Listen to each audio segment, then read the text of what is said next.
Bonjour à toutes et à tous, Philippe David, Sud Radio. J'anime tous les soirs Les Vraies Voix avec Cécile de Ménibus, passionnée de voitures. On est passionnés de voitures tous les deux et on va parler désormais de la table ronde. Le déploiement des bornes rattrape-t-il son retard en France ? Le gouvernement en avait promis 100 000 à la fin de l'année, mais on sera grosso modo aux alentours de 72 000 et beaucoup sont inopérantes en raison de problèmes de maintenance. On nous en promet maintenant 100 000, c'est le chef de l'État à la fin du premier semestre 2023 et 400 000 en 2030. Mais d'après Luc Châtel, c'est le président de la plateforme automobile, cité dans le Figaro, on serait plutôt à 500 installés par semaine alors qu'il en faudrait 1500. Bref, il y a encore du boulot pour installer les bornes. Avec nous, nos 4 invités. Clément Molison, directeur général de l'AVER, l'association vers la transition vers la mobilité électrique. Bonjour. Bonjour. Vanessa Bisconti-Cato, directrice de ABB e-Mobility. Bonjour. Bonjour.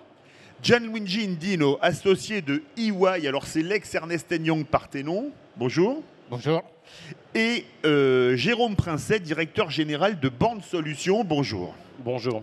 Alors justement, Clément Molison, est-ce que vous pouvez nous faire un état des lieux des bornes en France, s'il vous plaît ? Alors, si on prend les bornes publiques, ouvertes au public, on en est à 71 630. Donc c'est les 60... Ça, c'est précis, hein, 71 600. On n'est pas à 633 depuis 2 minutes. Alors, c'est au 30 septembre 2022, donc on est même encore au-dessus. Et effectivement, sur l'objectif des 100 000 points de charge qui devaient être atteints d'ici la fin de l'année, on devrait atteindre 75-80% de l'objectif. Fait qu'au rythme actuel, on devrait pouvoir atteindre les 100 000 au premier semestre prochain. D'accord. Vous avez fait une étude chez EY, l'ex-Ernst & Young. Est-ce que vous êtes d'accord avec les chiffres donnés par Clément Molison et quelles perspectives voyez-vous ? Absolument, ce sont des chiffres officiels, donc difficile de ne pas être d'accord. Oui. Et par contre, je pense que pour juger du retard ou pas de la France, ce n'est pas les chiffres absolus qu'il faut, mais c'est plutôt un ratio, que c'est le ratio des voitures électriques par chargeur. Et en France, on est à 8 voitures électriques par chargeur public ou accessible publiquement. Alors, c'est dans les ratios conseillés. Normalement, on dit qu'il faut entre 6 et 9 voitures électriques par chargeur. On est un peu en retard, notamment par rapport aux Pays-Bas ou aux pays nordiques, qui sont plutôt sur des ratios de 6 voire de 3 pour les Pays-Bas. Je dis que ce n'est pas si mal que ça parce qu'il y a un virage qui est vers la recharge rapide. Pour l'instant, les pays précurseurs ont plutôt déployé des bornes lentes et on regarde que les tendances, c'est plutôt, et les préférences des conducteurs, c'est plutôt vers la recharge rapide. Expliquez-nous là, techniquement, une borne lente, c'est combien de temps de recharge en moyenne ? Parce que tout le monde ne le sait pas. Qui est-ce qui veut expliquer ? Comme vous voulez, Vanessa, vous faites des bornes, vous ? Alors, on va dire que les bornes lentes, c'est ce qu'on a jusqu'à 22 kW à peu près. En AC, donc en courant alternatif, on va de 3 à 22 kW.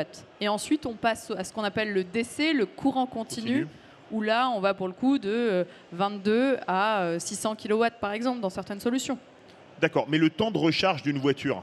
Le temps de recharge, il varie. Donc, sur une borne 3,7 que vous avez à la maison, c'est à peu près 5 à 7, 8 heures de recharge. Donc la nuit ? En fait, à chaque fois, c'est fonction du véhicule et de sa batterie, etc. Donc la nuit en charge lente. Et ensuite, si vous êtes sur des bornes rapides, typiquement la 360 que ABB e-Mobility a inaugurée dernièrement avec Calista, on est sur 3 minutes pour récupérer 100 km d'autonomie. Donc là, on va effectivement appeler ça de l'ultra rapide même. D'accord. Jérôme Princet, avant de revenir sur l'état général, c'est surtout des bornes lentes. On peut supposer qu'on installe dans les copropriétés ? Oui, tout à fait. Alors nous, on est spécialisé de la recharge en immeubles collectifs, donc les copropriétés pour la partie au domicile, mais également en entreprise. Pour tous, voilà. Et donc effectivement, ce sont plutôt des bornes, on va dire, entre 7,4 30 km par heure à 22, 100 km par heure. Et ce qui permet vraiment de favoriser la recharge quand le véhicule est stationné, soit la nuit, Donc ça veut dire que sur la nuit, on va récupérer au moins les 300 km d'autonomie du véhicule, ou alors en journée. Voilà. Gianluigi Nino, on continue avec l'étude. Alors, on n'est pas trop mauvais, on est à 8, ça pourrait être un peu mieux, mais par rapport aux autres grands pays, votre accent nous fait subodorer que vous êtes un petit peu italien. Gianluigi Nino, c'est assez typé. On en est où en Italie, en Allemagne, en Espagne, etc. Alors, pour faire court, il y a les pays nordiques et les Pays-Bas qui sont devant nous. L'Allemagne, c'est comparable à la France. Italie et Espagne sont derrière.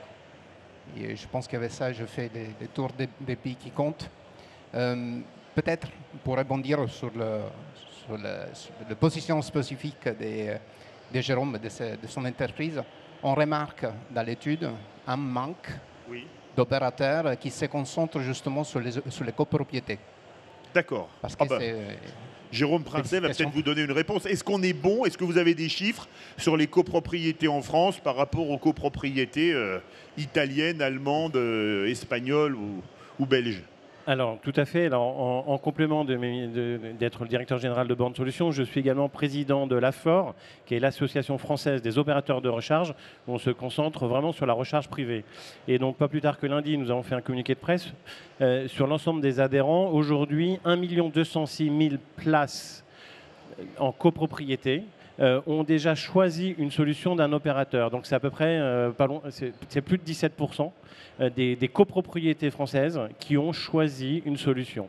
Donc, ce qui veut dire que sur ces copropriétés-là, l'installation de la borne peut se faire. Alors, il y a encore à peu près la moitié qui sont à équiper, bien sûr, donc avec la création d'un nouveau compteur électrique, mais ça va prendre 5, 6, 7 mois. Et après, l'autre moitié, elle est déjà équipée avec un point de livraison, donc ce qui veut dire que l'installation de la borne va se faire dans les 3-4 semaines. Donc, ce qui veut dire que bien plus rapidement que le délai moyen de livraison d'un véhicule électrique aujourd'hui. Donc vraiment, ce qu'il faut retenir, c'est que la recharge en copropriété, avec toutes les actions qui ont été menées depuis ces dernières années, et notamment auprès de l'AVER, auprès du pouvoir public et autres, enfin avec l'AVER auprès du pouvoir public, a permis d'avoir une situation où la recharge en copropriété est non seulement faisable, mais vraiment grandement facilitée et disponible. Voilà. Clément Molison, vous êtes d'accord, vous, comme vous êtes directeur général de l'AVER, l'association vers la transition vers la mobilité électrique, avec tout ce qui a été dit globalement par rapport aux chiffres de l'étude de Gianluigi Nino, etc. Bien sûr, je suis d'accord. Effectivement, je pense que sur la recharge publique, on est très loin d'être dans une situation aussi catastrophique que certains veulent nous le faire croire. Au contraire, c'est pas ce 100 000 points de charge. Il faut aussi avoir en tête qu'il a été fixé à partir d'un ratio établi en 2014. Je vous laisse vous rappeler un peu le paysage de la mobilité électrique en 2014. On est dans les prémices. On a quelques modèles et encore. Et il y avait les Autolib. Et il y avait les Autolib, la Renault Zoé, la Nissan Leaf, enfin voilà, mais on a très très peu de modèles et la plupart des gens se rechargent uniquement chez eux. Donc en fait, aujourd'hui, on réfléchit beaucoup plus en termes de puissance installée, à savoir déployer de la bonne puissance au bon endroit, sur un lieu touristique, sur un nœud autoroutier, évidemment sur autoroute de la recharge rapide, ultra rapide, et même sur des centres commerciaux ou des lieux où les gens vont rester installés pendant des heures, de la recharge plus lente. C'est pas tant le nombre de points de recharge qui est important, mais c'est la puissance qui est associée à ces points de recharge. Mais quels sont les lieux les mieux pourvus et les lieux les moins bien pourvus? En fait, c'est géographique, c'est comment? En fait, cette question-là, elle n'a pas beaucoup de sens, sans vouloir vous enfoncer. En fait, les gens qui vivent en province, qui vont devoir acheter une voiture électrique dans un petit village vont apprécier. Non, justement, c'est l'inverse, parce que ces gens-là, ils ont une plus forte probabilité d'avoir une maison, d'avoir un garage et de pouvoir se recharger chez elles. On a tendance à vouloir appliquer sur la mobilité électrique le vocable de zone blanche, mais ça n'a pas vraiment de sens. On a chez soi, pour la plupart des gens, on a quand même de l'électricité. Et on peut avoir des points de recharge. Et vous reprenez les études d'Enedis, notamment une récente qui est sortie la semaine dernière, la majorité des gens se rechargent sur une prise domestique chez eux. Donc même pas une borne, une simple prise de courant, une prise renforcée. Donc les endroits où il y a moins de bornes publiques, généralement, sont les endroits où on a plus de maisons, donc plus de recharge à domicile et moins besoin de bornes pour faire de l'itinérance. Gianluigi Nino veut réagir? Oui, je suis d'accord. Au début, on prévoyait plusieurs cas d'usage, on disait. Donc la maison et le travail étant les plus importants. représentant 80% des actes de charge. Et après, on disait il y aura les supermarchés, les cinémas, le McDo. Et ce qu'on remarque, c'est qu'en réalité, les préférences des consommateurs, des conducteurs, ça se polarise. D'un côté, effectivement, il y a la maison et le travail. Et à l'opposé, il y a des stations de charge rapides. Petit clin d'œil à Vanessa. Parce que c'est plus facile pour l'opérateur et c'est tellement proche des habitudes qu'on a déjà de la recharge classique. Et donc, on voit une situation des bornes qui se polarisent entre la maison de travail et des stations rapides, probablement dans un centre dédié. Alors, Vanessa ou Jérôme, qui contrôle quoi dans la chaîne de valeur? La fabrication de la borne, l'installation, l'opération, l'entretien, comment ça se passe? Alors, vous êtes fabricant de bornes. Voilà, nous, à BB E-Mobility, on est fabricant de bornes. Donc, notre métier, c'est vraiment de développer, de concevoir des bornes de recharge. Et ensuite, on travaille avec des opérateurs, ce qu'on appelle des CPO aussi, Charge Point Operators, qui sont là pour maintenir le réseau efficacement et également le maintenir en activité. Vous avez parlé tout au début en introduction du nombre de bornes qui étaient inopérantes. Aujourd'hui, on a un vrai besoin d'avoir aussi des contrats de service avec ces opérateurs pour s'assurer qu'il y a une disponibilité à tout temps du réseau. Ça, c'est un point effectivement extrêmement important qu'il ne faut pas négliger, parce que multiplier les bornes de recharge, si elles ne sont pas fonctionnelles à 99,9% du temps, effectivement, ce n'est pas totalement utile de multiplier pour multiplier, et puis surtout, ça donne un signal très négatif, finalement, à l'usager. Ensuite, effectivement, alors on a parlé beaucoup de temps plus ou moins long dans les projets. Le temps plus ou moins long dans les projets, il n'est pas que dicté par le temps de fabrication, mais aussi par le temps du foncier.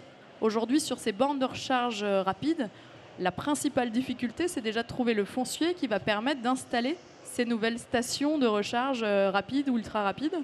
Ça, c'est un premier point. Et puis ensuite, il y a une deuxième étape qui est assez longue avec nos collègues d'Enedis. C'est toute la partie alimentation élec. Oui. Parce que quand vous installez une borne à domicile, en général, vous n'avez pas forcément de gros changements élec à faire. Quand vous installez une borne de recharge ultra rapide sur une aire d'autoroute ou dans une zone plus ou moins isolée, effectivement, là, pour le coup, il y a un peu de travail en amont sur l'alimentation électrique associée. Donc ça aussi, ça fait partie finalement des temps qui s'empilent et qui viennent finalement à peu près en même temps que le temps de conception, de production de cette borne de recharge finalement. Jérôme Princet, vous êtes d'accord avec ça? Parce qu'on négocie avec Enedis, avec d'autres fournisseurs d'électricité. Comment ça se passe exactement? Alors, deux choses finalement pour compléter sur la partie publique. Donc effectivement, c'est vrai qu'il y a cette partie foncière qui est très complexe, et notamment c'est en fonction de la zone de l'implantation, parce qu'on est parfois, on a vu des gens qui disent j'ai du foncier, mais ça ne correspond pas spécialement à l'emplacement idéal de l'installation des bornes, parce que l'objectif c'est que ça doit répondre aussi à un maillage global et que ça soit utile. Ensuite, concernant tout ce qui va être les maisons, donc on l'a évoqué, généralement il y a la puissance suffisante, donc là il n'y a pas de souci de puissance électrique, ce qui n'est pas toujours le cas pour des immeubles en copropriété ou des entreprises. Parce que sur les entreprises, quand vous allez installer 5, 10, 20, 30 ou même 50 voitures, vous pouvez être amené à avoir augmenté la puissance électrique de l'installation. Voilà. En copropriété, donc le cycle, il est avant tout, comme j'évoquais tout à l'heure, les 1 206 000 places qui ont déjà voté. Le cycle le plus long aujourd'hui, il faut que la copropriété se décide.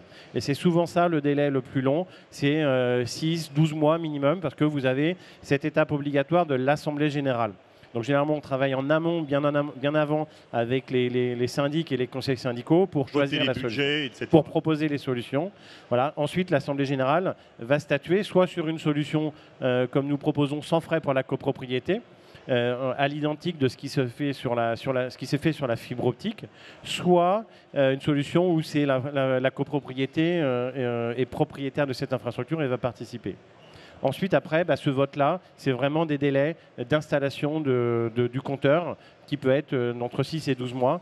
Mais une fois que cette opération-là est faite, derrière, l'opérateur s'engage à installer la borne, comme j'évoquais, dans les 3-4 semaines. Donc ça veut dire qu'en fait, ce n'est plus un problème. Voilà. Et c'est ça aujourd'hui. Même pour l'alimentation, après en courant de la borne? Comment ? Même pour l'alimentation en Oui, courant de la borne. parce qu'en fait, on va mettre un gros compteur qui va servir, lui, après, à l'ensemble des utilisateurs et qu'on va partager. Et donc, aujourd'hui, vous allez sur l'avantage des solutions qui sont poussées par les opérateurs, c'est qu'en fait, on va avoir sur un point de livraison, on va avoir plusieurs dizaines de bornes qu'on va pouvoir installer et donc plusieurs véhicules qu'on va recharger. Et ce qui va nous permettre de mutualiser la capacité de recharge, en fait. Voilà, que tout le monde ne recharge pas en même temps.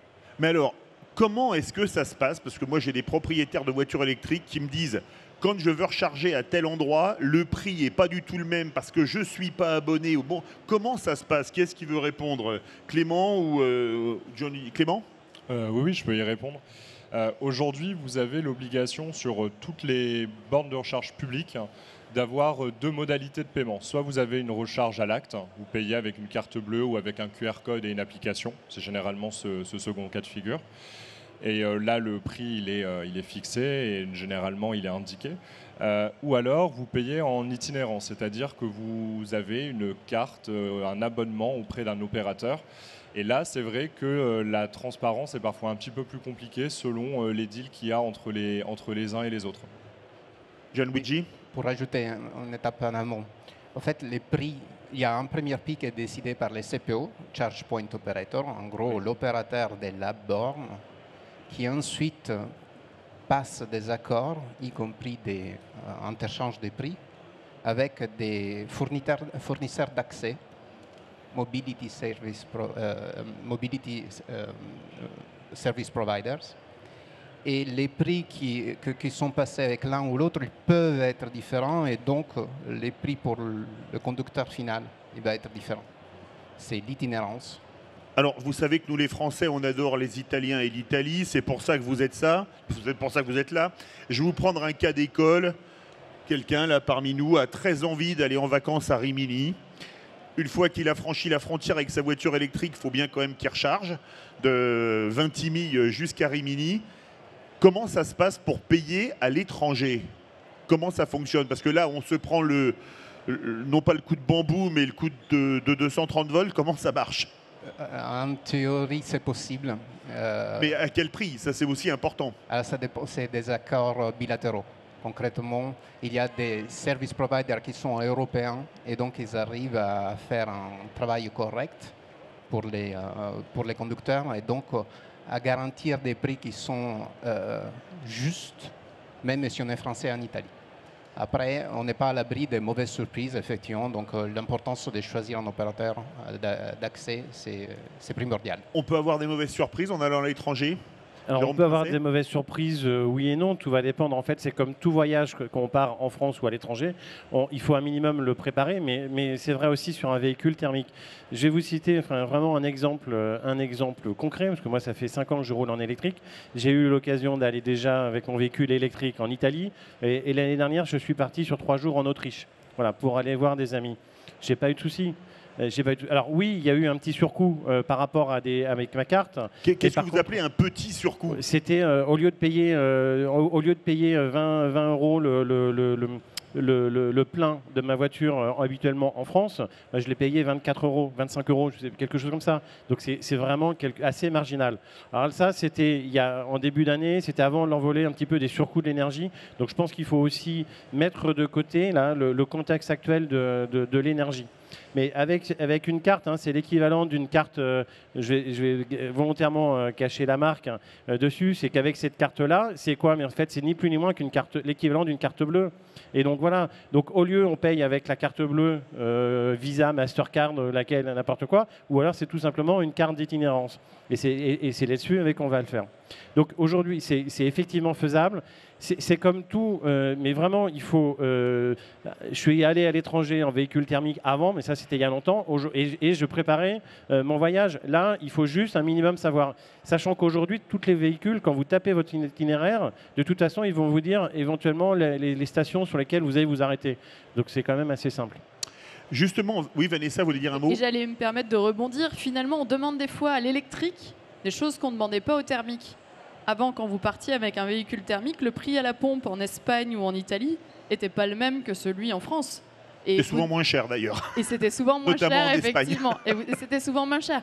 Donc là, voilà, hein, vous pouviez avoir aussi un écart. On ne vous demandait pas un prix harmonisé dans toute l'Europe, comme parfois on l'entend pour l'électrique. Alors justement, avec ABB E-Mobility, vous mettez des bornes un peu partout et vous avez lancé des bornes à charge ultra rapide. Dites-nous en plus. Alors effectivement, on a inauguré au mois de septembre avec notre partenaire Calista Energy les 2 premières bornes 360 kW. Donc 360 kW, en traduction concrète, c'est à peu près 100 km d'autonomie récupérée en 3 minutes ou un plein complet de 500 km en 15 minutes, à peu près le temps de prendre un café. Donc on est aujourd'hui sur un maillage du territoire qui va se dessiner progressivement avec ces acteurs-là vers de la borne ultra rapide pour aller sur des besoins d'itinérance bien plus éloignés, donc aller en vacances en Italie, en Espagne par exemple, puisque ces bornes sont plutôt adaptées sur des stations-service ou des aires d'autoroute. Alors, vous avez ces bornes-là, mais vous avez fait... Il y a le timeshare pour les vacances, on parlait de vacances à Rimini, vous faites du borne share, on va traduire ça comme ça, parce que comme ces bornes sont très puissantes, on peut recharger à 4 véhicules d'un coup, c'est bien ça ? Alors absolument, donc sur la 360, et aujourd'hui celle qui est sur la station pilote de Vernon, elle n'est que en 2 connecteurs. C'est sur l'autoroute A13 entre Paris et le Paris-Normandie, comme on dit. En direction de la Normandie, sur l'autoroute A13 à Vernon-Douin, plus précisément, l'aire d'autoroute. Et donc sur cette station pilote, on est en 2 connecteurs. Donc si vous êtes seul et que votre véhicule vous le permet, vous aurez la totalité de la puissance. Si vous êtes 2 véhicules, la puissance se répartit 2 fois 180.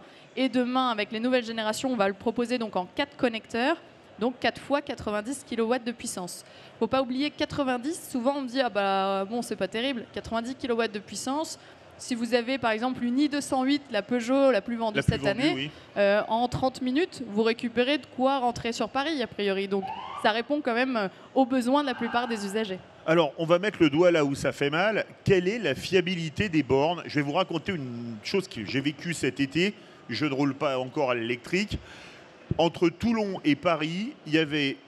Enfin, entre Toulon et Lyon, déjà, il y avait une station-service sur 2 où c'était marqué sur les panneaux bornes électriques hors service. Et donc, quand vous alliez à la pompe où il y avait les bornes électriques en service, il y avait une queue pas possible. Comment expliquer ce type d'avatar ? Clément Molison. Si on regarde juste déjà la partie autoroute, les sociétés autoroutières ont l'obligation d'équiper leurs aires de service d'ici la fin de l'année. Cet été, on était à 60% d'équipement, on sera à 100% premier trimestre prochain. En gros, pour l'été prochain, on sera entièrement couvert avec notamment de la recharge rapide et ultra rapide.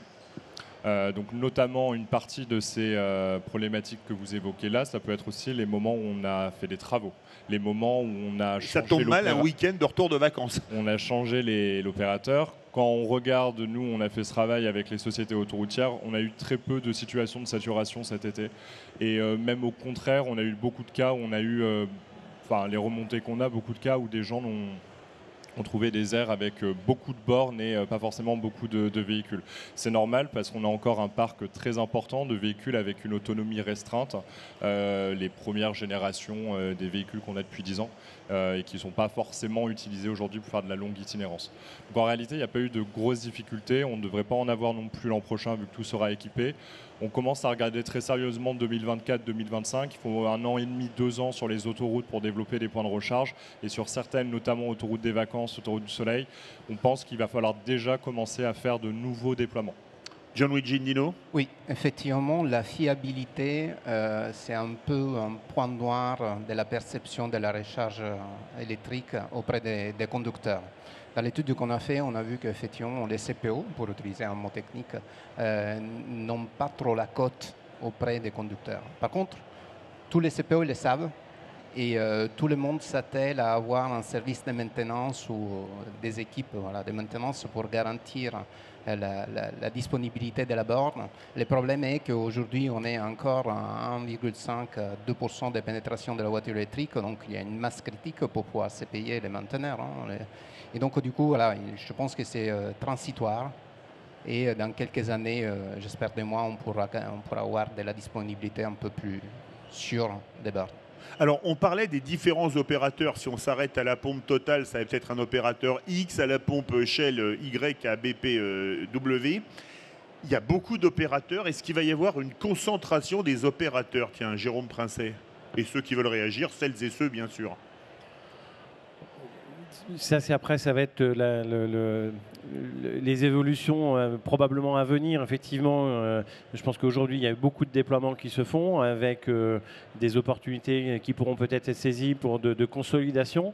Donc ça, oui, probablement. Mais limite, au-delà de ça, ce qu'il faudra, ce qui est important, c'est que c'est cette multiplication d'acteurs et puis de solutions et d'implantations qui fait qu'on va avoir des solutions de recharge pour tout le monde. Regardez, si on reprend dans le passé, avant il y avait Elf, il y avait Total, et ben voilà, maintenant il n'y a plus que Total. Donc ça fait partie de la suite logique éventuellement des regroupements et des optimisations qui permettront aussi de faire baisser les coûts. Donc il n'y a pas de souci. Il va y avoir des concentrations, Clément? Alors, j'ai pas de boule de cristal, mais aujourd'hui, on est dans un marché qui est en forte diversification. Dans beaucoup d'autres, après une période de diversification, on a eu des périodes de concentration, donc il faudra suivre ça.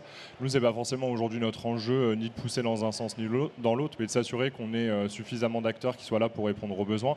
Et ce qu'on constate typiquement sur l'installation de bornes de recharge, c'est qu'aujourd'hui, il y a encore de forts besoins sur la recharge publique, mais aussi la recharge privée, la recharge pour les entreprises, les copros, on en a parlé. On a de plus en plus d'installateurs qui se lancent sur ce marché-là. On a beaucoup d'entreprises qui sont à la recherche de personnes qualifiées pour pouvoir faire ces installations de bornes de recharge. Au final, cette diversification, cette concentration, c'est pas trop notre enjeu aujourd'hui. John Luigi Indino. Oui, exactement. Il faut se rappeler qu'en 2030, on sera en Europe entre 15 et 20% de la pénétration de la voiture électrique. Donc on a encore des dizaines d'années de croissance devant nous. Et normalement, quand on a un marché en croissance, il y a plutôt des entrées que de la concentration. Après, à terme, disons en 2040 ou 2050, nous, on peut voir une concentration des producteurs de bornes parce que ça sera des objets technologiques, surtout des bornes à haute puissance. Donc, il faut se payer la recherche et le développement. Et un peu moins au niveau des CPO, des opérateurs, parce que si concrètement, vous êtes assis sur une location qui est rentable, et vous pouvez tourner avec votre rentabilité plutôt que de se faire vendre. En plus, aujourd'hui, c'est relativement facile, de devenir un CPO parce qu'on peut acheter les services auprès d'autres fournisseurs et opérer une centaine ou 500 bornes et vivre tranquillement. Alors, Vanessa Bisconti-Cato, vous êtes ABB et Calista Energy, vous lancez les recharges vertes. C'est quoi une recharge verte? Alors effectivement, là c'est plutôt au nom de Calista que je vais m'exprimer. Calista Energy est un acteur qui historiquement est dans le métier de l'éolien, donc plutôt énergie verte. Et Calista a décidé de se lancer dans la mobilité électrique avec ses 2 premières bornes ABB qu'ils vont équiper à terme, qu'ils vont raccorder à terme à un réseau éolien. Aujourd'hui, la première station pilote, c'est pas le cas parce qu'on n'a pas complexifié le modèle, on est déjà sur un premier pilote de bornes très rapides, mais à terme, dans leur déploiement, il y a une volonté de raccorder donc un réseau d'éolien qu'ils exploitent déjà, ces bornes, de façon à assurer donc une énergie verte pour les usagers qui viendront se charger sur ces bornes-là. À défaut de les raccorder sur un réseau éolien, dès à présent et dès l'année prochaine, où ils vont déployer 10 nouvelles stations de ce type, Calista assure une énergie verte, une provenance d'énergie verte à ses usagers dès cette année pour pouvoir combiner la mobilité électrique à une énergie en amont qui est déjà beaucoup plus durable. On vous demande des bornes à énergie verte, Jérôme Princet, dans les copros? Alors, je veux dire, aujourd'hui, on nous demande surtout des bornes. donc oui. Là, c'est le beurre et l'argent du beurre. On vous demande le beurre, c'est ça? Après, on n'a pas attendu d'avoir des demandes pour justement, effectivement, proposer avoir un cycle le plus optimal possible et donc d'avoir des fournisseurs d'énergie verte. Donc, bien entendu, c'est des choses sur lesquelles on propose spontanément. Après, donner l'opportunité de parler, effectivement, de revenir sur la recharge. Ce qui est important, et c'est que notamment, on va plutôt charger la journée pour nous, en copropriété, on va plutôt charger la nuit. en heure creuse. Et donc, ce qui veut dire qu'effectivement, on n'est pas spécialement sur du solaire. La nuit, c'est un petit peu plus compliqué. Mais effectivement, c'est là où toutes les solutions vertes alternatives, l'éolien et autres, fonctionnent, entre autres. Clément Molison veut réagir. Oui, à l'inverse, dans les entreprises, on voit de plus en plus la question se poser d'avoir des solutions de couplage entre du photovoltaïque et de la recharge. Et là-dessus, il faut penser aussi à avoir du stockage parce que vous ne rechargez pas forcément exactement au moyen du soleil et inversement. Donc c'est important d'avoir tout ça. On pense notamment aux centres commerciaux qui ont aussi des obligations de déploiement, que ce soit sur leur toit, sur leurs ombrières. C'est vrai que la mobilité électrique, ça va être à la fois une source de consommation, mais c'est aussi un élément de flexibilité. Ça va aussi aider demain, que ce soit avec les batteries de seconde vie ou que ce soit en redistribuant de l'énergie au réseau, à un vrai facteur de flexibilité, d'agilité pour le réseau et éviter les tensions. Et en ce moment, des tensions sur le réseau, on en connaît quelques-unes. Gianluigi Dino. Je voulais offrir une réflexion finale pour essayer de répondre à la... Il nous reste à peine 5 minutes, donc pas tout à fait final, mais presque. Pas de finale. Pour essayer de répondre à la question est-ce qu'on va y arriver, est-ce qu'on va déployer Oui. les bornes. Depuis un an environ, on remarque dans les marchés des investissements, beaucoup d'entreprises qui lèvent des fonds. Et ça se compte par des dizaines ou des centaines de millions d'euros. Et la raison, c'est qu'avec la pénétration actuelle de la voiture électrique, on justifie un retour sur l'investissement pour les capitaux privés. Donc à partir de maintenant, on peut compter sur l'argent privé pour déployer des bornes comme celle-là d'ABB, par exemple, sur le plan des stations de recharge dédiées ou sur les parkings des supermarchés. Et donc, on est dans des conditions favorables pour y en avoir assez. Aujourd'hui, si on regarde le marché du côté des investisseurs, au fait, il n'y a pas assez d'opportunités pour investir dans des opérateurs de bornes. Donc, la situation est propice pour en avoir de plus en plus. Oui, vous voulez réagir, Clément Molison? Oui, sur cette question public-privé, ce qui est intéressant de se rappeler, c'est que les premiers en France qui ont déployé de la recharge, c'est surtout des syndicats d'énergie, des collectivités. Quand on parle aussi de l'indisponibilité des points de recharge, bien souvent, ça les concerne. Et je dis ça pas pour pointer du doigt les mauvais élèves, mais au contraire, pointer du doigt ceux qui, en avance de phase, ont vraiment déployé une mission de service public pour rassurer les gens, pour avoir quand même des points de recharge alors même que la plupart des gens n'en avaient pas besoin. Et c'est un élément que Vanessa a exprimé en début d'intervention. Il y a un vrai besoin aussi de déployer des contrats de maintenance. Les collectivités, quand elles sont lancées au départ, comme elles avaient déjà investi fortement, l'exploitation revenait assez cher, elles n'ont pas toutes investi dans la maintenance. Or aujourd'hui, des points de recharge, plus on les utilise, et évidemment plus ils sont susceptibles soit d'avoir des défauts, soit d'être mal utilisés. Oui. C'est du mobilier urbain, on sait ce qui arrive au mobilier urbain dans certains cas. Donc ça demande d'avoir des contrats de maintenance assez importants pour s'assurer qu'on puisse intervenir en 2 heures, 24 heures, 48 heures. Enfin, après, c'est à voir selon ce qui est nécessaire. Et donc aujourd'hui, on a de plus en plus d'acteurs privés qui se lancent. Et donc on a en France une multiplicité d'acteurs, à la fois publics et privés. Et on va voir dans les prochaines années comment tout ça est en train de bien s'imbriquer. Jérôme Princet, dans l'éco-pro, c'est uniquement privé. Oui, bien entendu, c'est privé, même si effectivement, pour accompagner le développement, il y a notamment pas mal d'aides, et je pense notamment au programme Advenir, qui est piloté par l'AVER, qui a été poussé et piloté par l'AVER là, depuis 2016, voilà, et donc qui complète le dispositif et de financement des acteurs privés. Oui. Peut-être juste pour compléter ce qu'on disait aussi par rapport aux 400 000 bornes dont on a beaucoup parlé. En 2030. En 2030. C'est le président de la République. Au tout début, on a commencé par dire on en est où du 100 000 Finalement, je rejoins Clément. Je pense qu'il ne faut pas forcément focaliser sur les chiffres. Ce qu'il faut retenir avant tout, c'est l'impulsion qui a été donnée. On a souvent critiqué ce plan 100 000 bornes. Je pense qu'il faut quand même reconnaître que ça a donné l'impulsion aux différents investisseurs qui avaient probablement en tête un projet mais qui, du coup, ont anticipé parfois leur investissement prévu. Et je pense que ce plan 400 000, alors on se reverra dans quelques années pour se dire on en est où exactement et se donner le chiffre très précis avec Clément.